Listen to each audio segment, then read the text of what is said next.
All right, the last bunch video we talked about the base plays. We talked about the bunch formation. So we were going to run bunch 3 basic different ways. We could do them right and left, so 6 looks.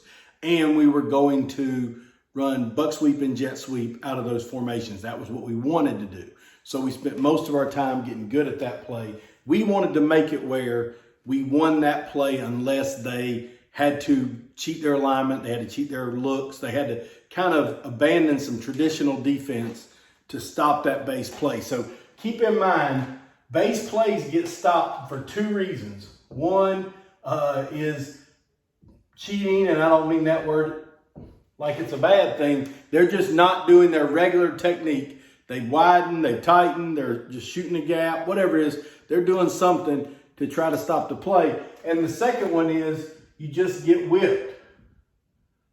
Well, let me tell you something, guys. If you're watching this, there's no plays for people getting whipped. So if your guys get whipped, there's no amount of YouTube videos, there's no amount of people you can follow on Twitter that can help you in that moment scheme-wise. That's a technique issue, and right now we're talking more about scheme.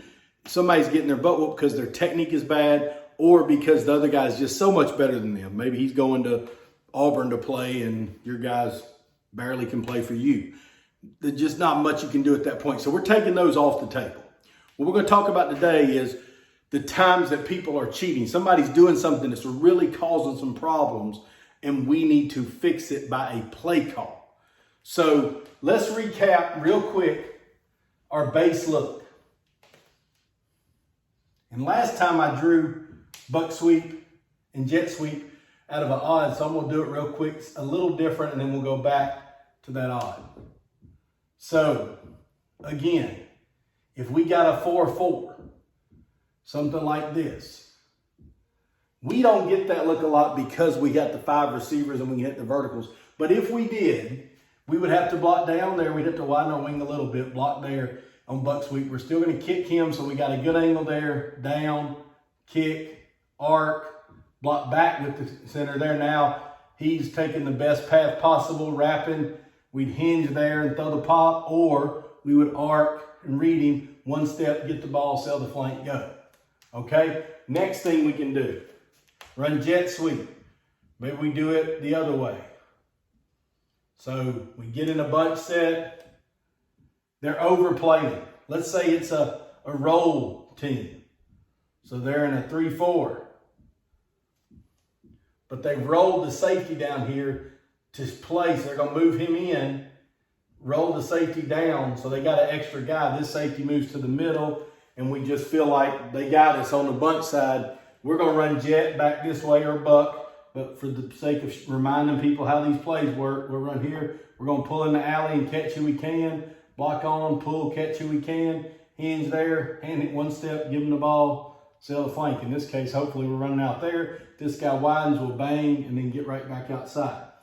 Now, in that case, the pop could come from back here. So we used to let these guys run off and under, and that was our pop throw if we were going to throw the pop off of there. But that might be something you like, or you could have another combination if you wanted to have some kind of backside throw off a jet into the weak side. But that's buck and jet. That's a recap. Now let's talk about how are we going to get it if that play gets stopped. Because those plays look really good up on the board, but what's going to happen if somebody stops? And they do, inevitably. So,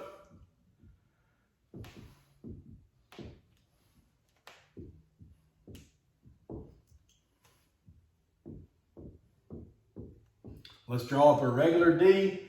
So they played it straight up. Like I said, if they didn't, we'd run weak. So if they play it straight up, this guy can be all over the place, and we'll get to him in a minute. But he's the pivot guy. People play that guy differently no matter who you're playing.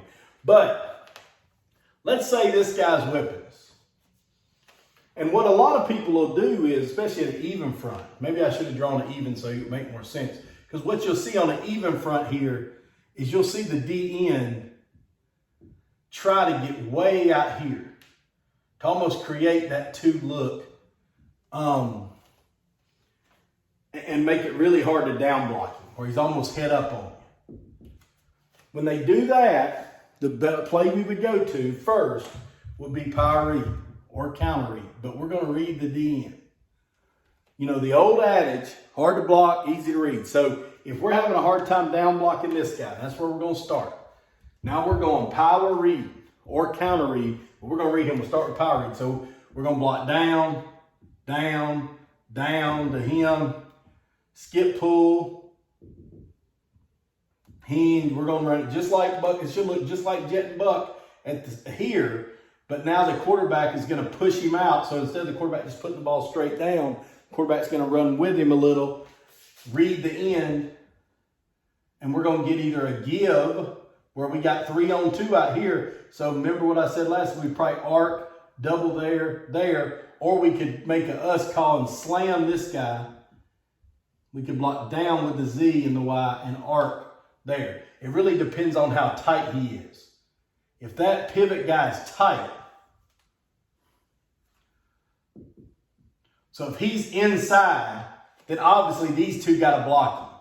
If he's head up and shooting in, these two got to block him. If he's more out here and they're trying to stack him like that, now we might slam and send him to the corner.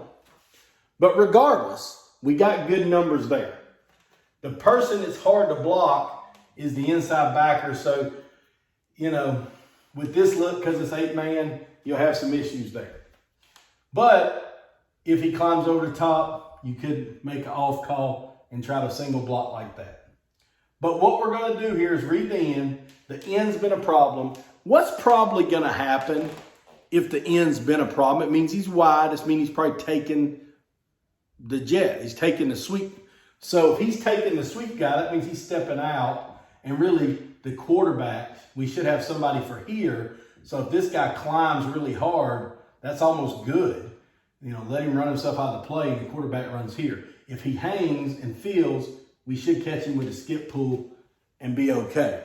So that's our base play if the DN is hurting us. Now, if we're worried about the DN and worried about this guy, I would change that look to counter read, where we're still reading the DN, but it'll be counter read.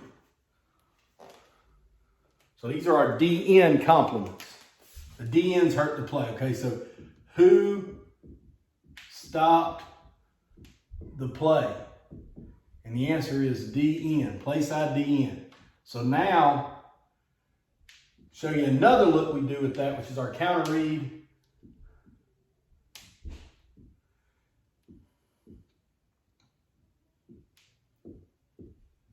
So they're doing a squeeze scrape thing.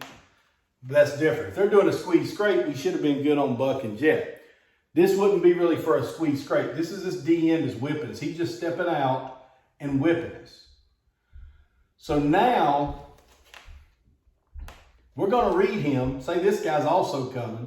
We're going to run counter read. So instead of running power read, we're going to run counter. We're going to block down, down, down, kick, wrap, read the end, try to handle these guys with these guys. So get this same kind of look that we said before. And now we're going to give him the ball. If he steps in, we're giving him the ball. But the reason, if we're calling this for a compliment, is probably because he's stopping the base play. So he's stepping out.